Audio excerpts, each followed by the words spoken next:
Hello बच्चों, welcome you all again to your physics channel physics I am your physics teacher Hemant Chaudhary.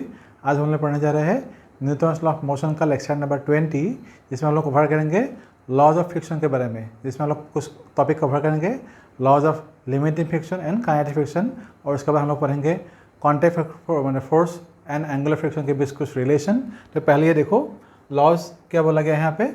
Laws of limiting friction मतलब क्या है, ये जो सारा पॉइंट है ये 4 पॉइंट्स हम लोग को याद रखना है। इसके ऊपर जो है आप लोगों का MCQ एसर्शन न्यूटन ये सब वगैरह दिया जा सकता है, और ये सब नॉर्मल लॉज है जो हम लोग न्यूमेरिकल में अप्लाई करेंगे। तो पहला जो रूल है आप लोगों का यह लॉ है, देखो क्या बोला गया है, the direction of the force of limiting friction is always opposite to direction of motion. जो मतलब हम लोगों ने जो लास्ट वीडियो में पढ़े थे, कोई भी दो टॉपिक अगर रिलेटिव मोशन उन दोनों के बीच होगा तो क्या होगा, उसमें हम लोग लिमिटिंग फ्रिक्शन को देखेंगे या लिमिटिंग फ्रिक्शन को मिलेंगे। और लिमिटिंग फ्रिक्शन क्या था, स्टैटिक फ्रिक्शन का मैक्सिमम वैल्यू जो होता है उसको हम लोग बोला जाता है लिमिटिंग फ्रिक्शन।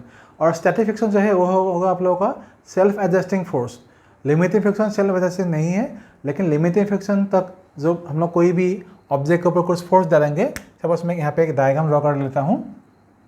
सपोज हमारे पास यहाँ पे एक रफ सरफेस कुछ ऐसा यहाँ पे है, इसमें सपोज हमारे पास एक कोई ब्लॉक है mg। सपोज m का वैल्यू हो गया 10 kg, और इसके ऊपर सपोज जो इसका जो g का वैल्यू सपोज 10 हो गया, तो हम लोग इसमें बस फोर्स देखेंगे, वो सपोज होगा 100 Newton force, and this force will be acting on this floor. इस फ्लोर के ऊपर एक्ट करेगा, and at the same time ये फ्लोर भी इसके ऊपर एक्ट करेगा। और इसके ऊपर अगर हम लोग सपोज यहाँ पे इस डायरेक्शन में सपोज हॉरिजॉन्टल रेस में हम लोग कुछ यहाँ पे फोर्स अप्लाई करेंगे, लेकिन ये जब इसके वेट की वजह से यहाँ पे जब ये फोर्स आ रहा है वो होगा आप लोगों का 100 न्यूटन। तो इससे जो है फ्रिक्शनल फोर्स यहाँ पे आ रहा है, क्योंकि इस वेट की वजह से ये जो कॉन्टैक्ट सरफेस है इस ब्लॉक का और इस फ्लोर का, इन दोनों में कुछ इरेगुलरिटीज एक दूसरे को क्या करेगा, ब्लॉक करेंगे। तो इसके वजह से यहाँ पे क्या होगा, फ्रिक्शनल फोर्स प्रोड्यूस होगा। अगर यहाँ पे हम लोग जो है अप्लाई फोर्स नहीं भी अप्लाई करेंगे तब भी, लेकिन अप्लाई फोर्स जब यहाँ पे करेंगे तब क्या होगा, ये सेल्फ एडजस्टिंग में जाएगा।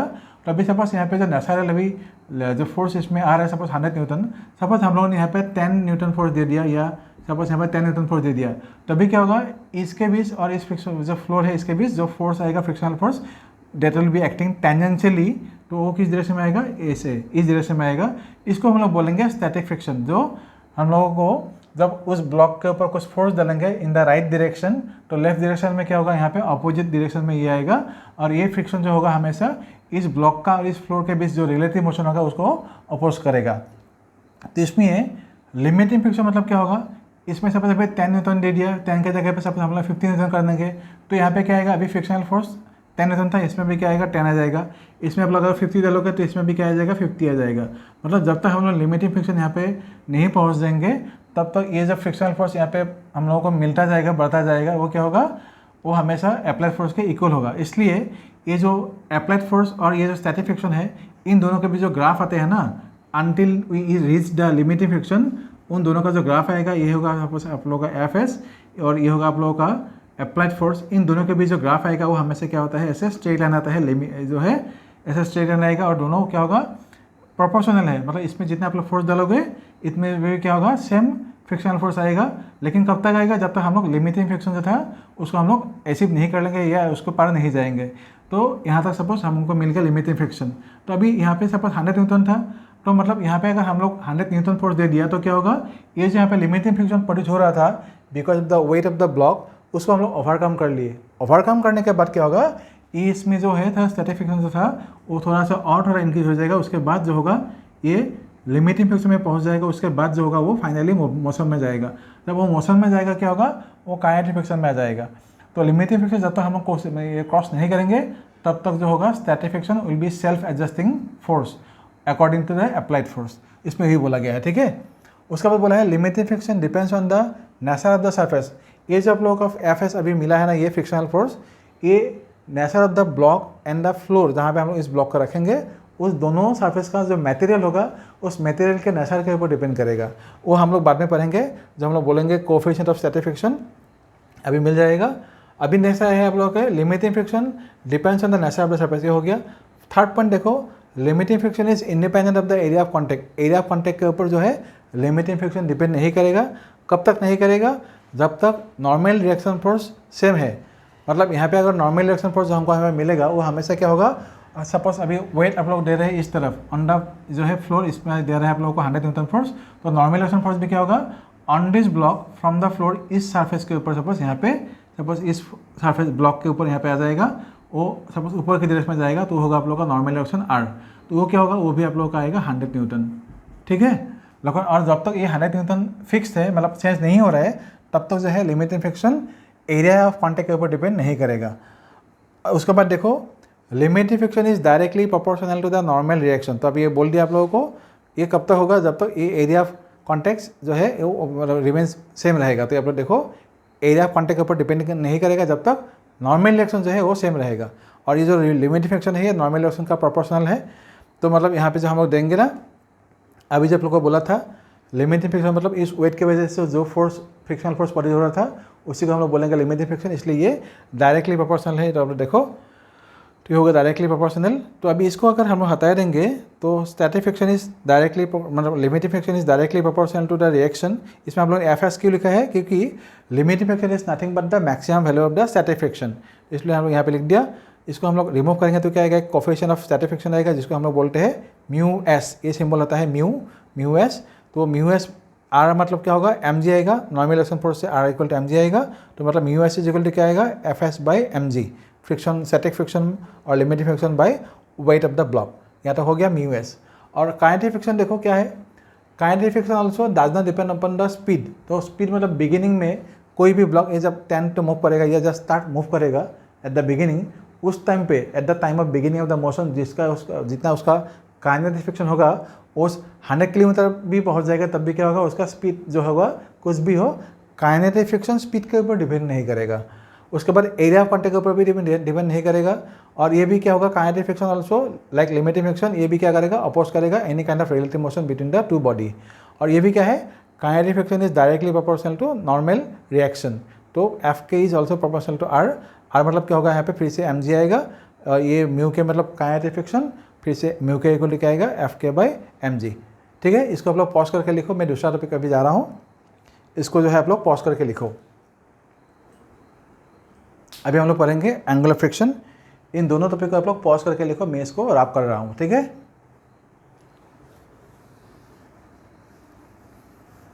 अभी हम लोग पढ़ेंगे एंगुलर फ्रिक्शन और कॉन्टैक्ट फोर्स के बारे में कुछ, वो भी दोनों इंपॉर्टेंट टॉपिक है न्यूमेरिकल के लिए, आप लोगों को जेडेबली हो या कुछ डीप कॉन्सेप्ट चाहिए आप लोग फ्रिक्शन के बारे में, ये सब आप लोगों का ज़रूरी जो है कॉन्सेप्ट है पढ़ना है आप लोगों को। लेकिन सिर्फ नोट बनाने से नहीं होगा, घर में नोट बनाने के बाद जो है आप लोगों को रिवाइज भी करना होगा, तभी जो है आप लोगों का कॉन्सेप्ट दिमाग में उतरेगा, नहीं तो सिर्फ पढ़ने से या कॉपी करने से कुछ नहीं होता। इसको 2 साल में रिवाइज करना होगा जल्दी जल्दी, उसके बाद आप चाहो तो 1 वीक या 20 डेज के बाद रिवाइज कर लेना तो हो जाएगा। अभी यहाँ पे देखो contact force and angular friction, तो पहले हम देखेंगे एंगुलर फ्रिक्शन क्या होता है। एंगल ऑफ फ्रिक्शन, तो सपोज हमारे पास ऐसा कोई फ्लोर है, इस फ्लोर के ऊपर हमारे पास एक कोई ब्लॉक है, इस ब्लॉक का जो वेट होगा नॉर्मल रिएक्शन, तो वेट होगा नीचे की तरफ और नॉर्मल रिएक्शन फोर्स होगा ऊपर की तरफ, तो ये होगा आप लोग का वेट फोर्स, और ये वेट की वजह से ये वेट जो होगा इस ब्लॉक के ऊपर फोर्स देगा normal reaction, that will be in the upward direction. ये सपोज होगा आप लोग का अप्लाइड फोर्स, और इस अप्लाइड फोर्स की वजह से यहाँ पे क्या होगा एक फ्रिक्शनल फोर्स आएगा टेंजेंशियली, ये सपोज एफ एस है। अभी एंगुलर फ्रिक्शन क्या है देखो, अभी ये जो लिमिटिंग फ्रिक्शन था और ये जो आप लोगों का रिएक्शन फोर्स, ये नॉर्मल रिएक्शन फोर्स था, इन दोनों के बीच से अगर हम लोग रिजल्टेंट अगर निकालेंगे तो रिजल्टेंट जाएगा सपोज ऐसे, ये हो गया सपोज आप लोग का resultant force suppose R dash. ये जो रिजल्टेंट फोर्स आर और ये एफ एस मतलब लिमिटिंग फ्रिक्शन के बीच जो है रिजल्टेंट फोर्स, ये नॉर्मल रिएक्शन के साथ यहाँ पे इसके साथ जो एंगल बनाएगा, ये इसके साथ जो एंगल बनाएगा theta, this is called your angle of friction, this is your angle of friction. ठीक है, डेफिनेशन में नहीं लिख के दूंगा, आप लोग देख लेना कहीं से, तो ये होगा आप लोगों का एंगल ऑफ फ्रिक्शन। तो क्या बोला है angle of friction, the resultant of limiting friction and normal reaction which makes angle theta with the normal reaction is the angle of friction. तो यहाँ पे लिखोगे आप लोग, नहीं तो मैं यहाँ पे शॉर्टली आप लोग लिख के दे सकता हूँ, यहाँ पे लिखोगे angle of friction, it is the angle made, it is the angle made by the resultant suppose यहाँ पे लिखिए R dash by the resultant R dash of R, यहाँ पे नॉर्मल रिएक्शन आर, यहाँ पे लिख सकते हो of normal reaction R and limiting friction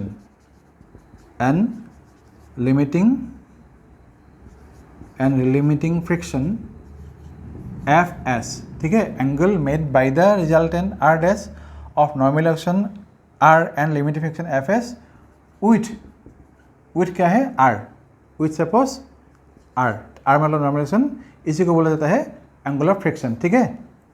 इसको हम लोग कैसे निकालेंगे, ये जो सपोज आप लोगों को एफ एस यहाँ पे है, यहाँ पे आप लोग ऐसे लाइन ड्रॉ करोगे तो ये भी क्या होगा एफ एस होगा, तो हम यहाँ पे लिख सकते हैं tan theta equal to F S by R, tan theta equal to F S by R. और ये जो एफ एस आप लोगों के पास है, ये एफ एस मतलब क्या था, म्यू एस इंटू आर था, यहाँ पे हम लोग लिख सकते हैं म्यू एस इंटू जो है यहाँ पे आर, यहाँ पे लिख सकते हैं हम लोग म्यू एस इंटू आर मतलब एम जी था, ये आर आर हम लोग जो है आर जो है हम लोग इसको कैंसिल करने से क्या आएगा, टेन थीटा इक्वल टू हम लोग लिखेंगे म्यू एस, मतलब जो टेन थीटा होगा वो इसका बराबर हो सकता है, ठीक है। इसको पॉज करके आप लोग लिखो,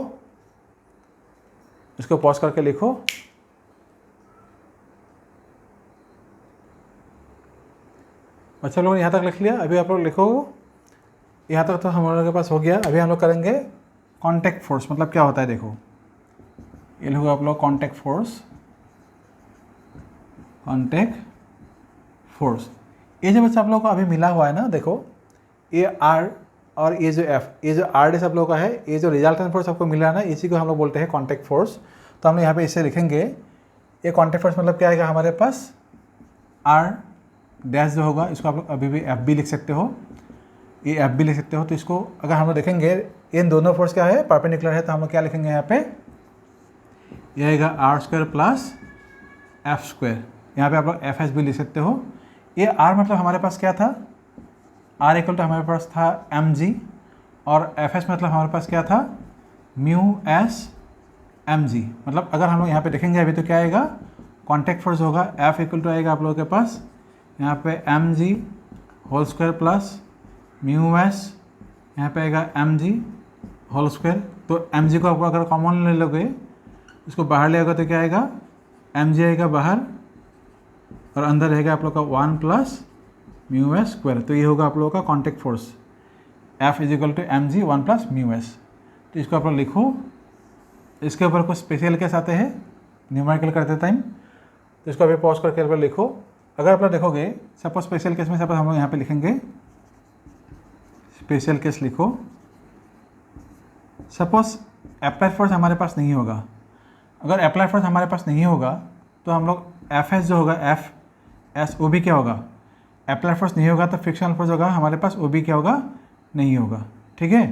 फ्रिक्शनल फोर्स जो हम लोग बोलते हैं ना, रिलेटिव मोशन, वो भी हमारे पास नहीं होगा, क्योंकि फ्रिक्शनल फोर्स जो होता है या लिमिटिंग फ्रिक्शन जो भी होता है वो क्या होगा, हमेशा अप्लाइड फोर्स देने से वहाँ पे आएगा, और अगर वो हम लोग अप्लाई नहीं करेंगे तो क्या आएगा, वो हमेशा क्या आएगा, जीरो आएगा, ठीक है।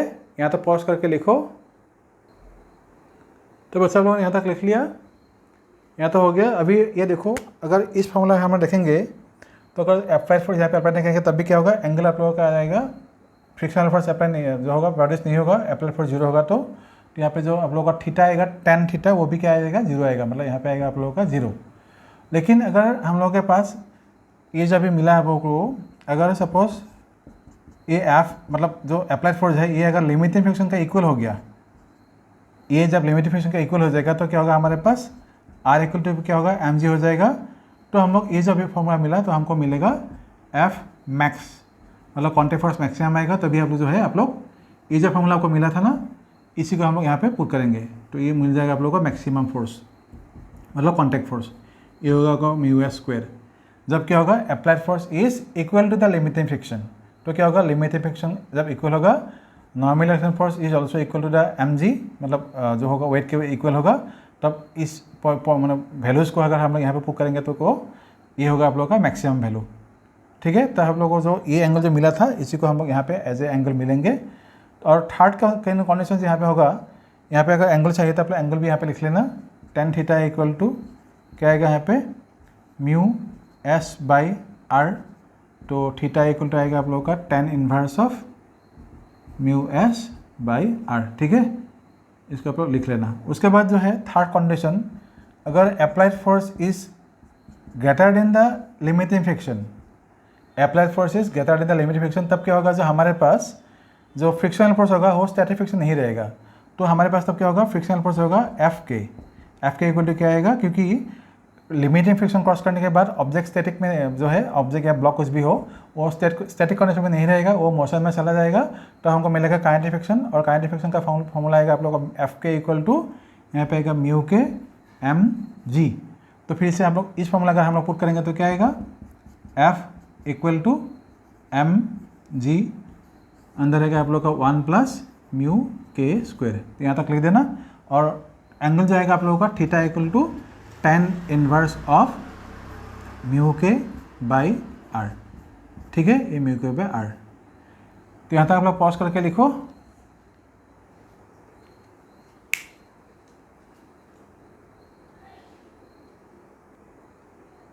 अब से हम लोग पढ़ेंगे एंगल ऑफ रिपोज।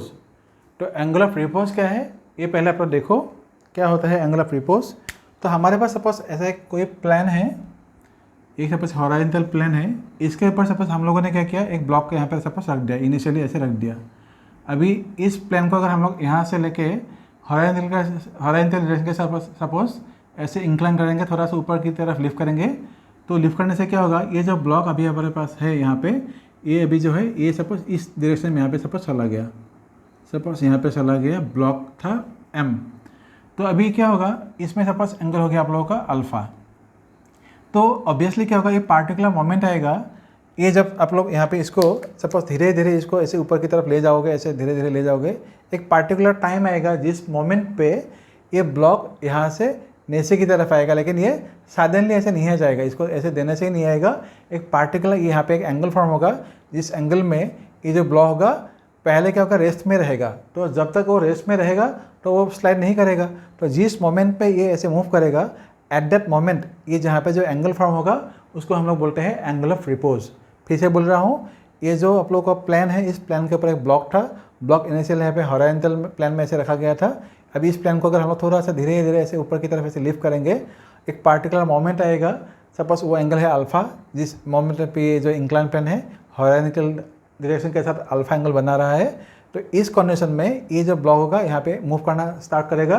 तो जिस मोमेंट पे ये एंगल यहाँ पे जो ब्लॉक यहाँ पे मूव करेगा और तब यहाँ पे जो एंगल फॉर्म होगा उसको बोला जाता है एंगल ऑफ रिपोज। और अभी इस एंगल का जो है वैल्यू हम लोग निकालेंगे, कैसे निकालेंगे देखो। तो ये होगा आप लोग का एम जी, मतलब इसका जो वेट होगा वो होगा आप लोग का नीचे की तरफ एम जी, लेकिन ये जो अल्फ़ा है, अगर यहाँ पे अल्फ़ा होगा, इसको जब ये बैलेंस कर हम लोग जो है रिजॉल्व करेंगे तो ये भी होगा आप लोग का अल्फ़ा, तो होगा आप लोग का ये एम जी कॉस अल्फ़ा, और यहाँ पे ये आएगा आप लोगों का एम जी साइन अल्फ़ा। तो बिगिनिंग में जो है ये ऐसे मूव नहीं करेगा, क्योंकि ये जब इस तरह मूव करेगा तो यहाँ पे हमेशा क्या है, फ्रिक्शनल फोर्स यहाँ पे एक्ट करेगा, ये होगा आप लोग का फ्रिक्शनल फोर्स एफ एस। ठीक है, फ्रिक्शनल फोर्स एफ एस। और जब तक ये फ्रिक्शनल फोर्स इसको बैलेंस कर रहा है, मतलब इस वेट का जो साइन कंपोनेंट है इसको जब बैलेंस करेगा, तब तक ये नीचे की तरफ मूव नहीं करेगा। लेकिन एक पार्टिकुलर टाइम आएगा जिस टाइम पे ये जो फ्रिक्शनल फोर्स है इसको बैलेंस नहीं कर पाएगा, एंड एट दैट टाइम ये साइन जो ब्लॉक है ब्लॉक नीचे की तरफ आ जाएगा। तो अंडर लिमिटिंग कंडीशन जब ये जस्ट टेंड टू मूव, मतलब बिफोर मोशन ए और ए दोनों एफ एस, मतलब जो लिमिटिंग फ्रिक्शन होगा ये जो है ए और ये दोनों जब इक्वल हो जाएगा, एट दैट मोमेंट ये तो यहाँ पे मूव नहीं करेगा ना, जब ये बड़ा हो जाएगा इसका वैल्यू तभी तो ये मूव करेगा। तो before just motion of the block in the incline plane in a downward direction, इसमें जो आप लोगों का है रिएक्शन फोर्स कैसे आएगा, ऐसा आएगा रिएक्शन फोर्स, ये सपोज आर हो गया। तो हम लोग इसको कैसे लिखेंगे, नॉर्मल रिएक्शन फोर्स यहाँ पे आएगा आप लोगों का, यहाँ पे लिखोगे व्हेन द ब्लॉक इज, यहाँ पे लिखोगे when the block is just about to slide, just about to slide down the, just about to slide down the inclined plane, then at equilibrium, equilibrium मतलब जब मूव नहीं कर रहा है लेकिन जब वो मूव करने वाला है जस्ट उस मोमेंट पे एट इक्विलिब्रियम क्या होगा, आर इक्वल टू आएगा आप लोगों का M G cos alpha, suppose हो गया इक्वेशन नंबर 1। और यहाँ पे जो साइन फिक्स ये होगा जो फ्रिक्शनल फोर्स होगा एफ एस वो होगा आप लोगों का बैलेंस कर रहा है ना, तो आएगा आप एम जी साइन अल्फा। ये हो गया आप लोगों का इक्वेशन नंबर 2। तो अगर ये एंगल अगर हमको चाहिए ना अल्फा चाहिए, तो हम लोग अगर इक्वेशन 2 को 1 से डिवाइड करेंगे तो क्या आएगा, यहाँ पे आएगा आप लोग का टेन अल्फा और इस तरफ आएगा आप लोग का एफ एस बाई आर। ये हो गया आप लोग का tan alpha. F S by R मतलब क्या था, ये हमारे पास जो था F S by tan R मतलब क्या था, ये टेन अल्फा। ये क्या था आप लोगों के पास, ये था आप लोगों का टेन थीटा, ये था आप लोगों का टेन थीटा। मतलब ये था आप लोगों का एंगल ऑफ फ्रिक्शन और ये है आप लोगों का एंगल ऑफ रिपोज। ये है आप लोगों का एंगल ऑफ रिपोज। मतलब क्या होता है, एंगल ऑफ रिपोज और एंगल ऑफ जो फ्रिक्शन होता है वो हमेशा क्या होता है, इक्वल होता है। तो आप लोग एंगल ऑफ रिपोज के लिए इसको लिखोगे और जब प्रूफ करने के लिए बोलेगा कि एंगल ऑफ रिपोज और एंगल ऑफ फ्रिक्शन दोनों सेम होता है, तो आप लोग यहाँ पे इसको अल्फा इक्वल टू थीटा लिखोगे। मतलब क्या होगा, angle of repose is equal to angle of friction, angle of repose is equal to angle of friction. ठीक है, यहाँ तक लिखोगे तो ये समझ में आ गया ना। एंगल ऑफ रिपोज क्या होता है, ये जब ब्लॉक मूव नहीं कर रहा है लेकिन जस्ट अबाउट टू मूव, मतलब ये फोर्स और ये फोर्स एग्जैक्टली बैलेंस हो गया। उसके बाद और थोड़ा सा अगर हम लोग इस प्लान को ये जो एंगल थोड़ा सा और इंक्रीज कर देंगे तो क्या होगा, ये स्लाइड करके नीचे की तरफ आ जाएगा। तो उसके बाद ये तो काइनेटिक फ्रिक्शन में चला जाएगा, लेकिन उससे जस्ट पहले जब ये मूव करने वाला है जस्ट उस टाइम पे जब इक्विलिब्रियम कंडीशन में रहेगा, मतलब मूव नहीं कर रहा है, तो हम लोग इस इक्वेशन से हमको जो मिल रहा है ना tan alpha angle of repose is F S by R. ठीक है, इसको पॉज करके लिखो अभी।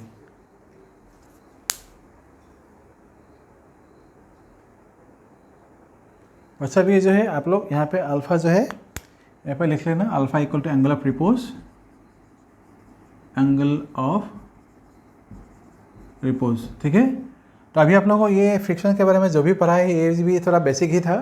जब हम लोग न्यूमेरिकल करेंगे आप लोगों को कॉन्सेप्ट क्लियर हो जाएगा। लास्ट वीडियो जो था वो भी आप लोग थोड़ा देख लीजिएगा।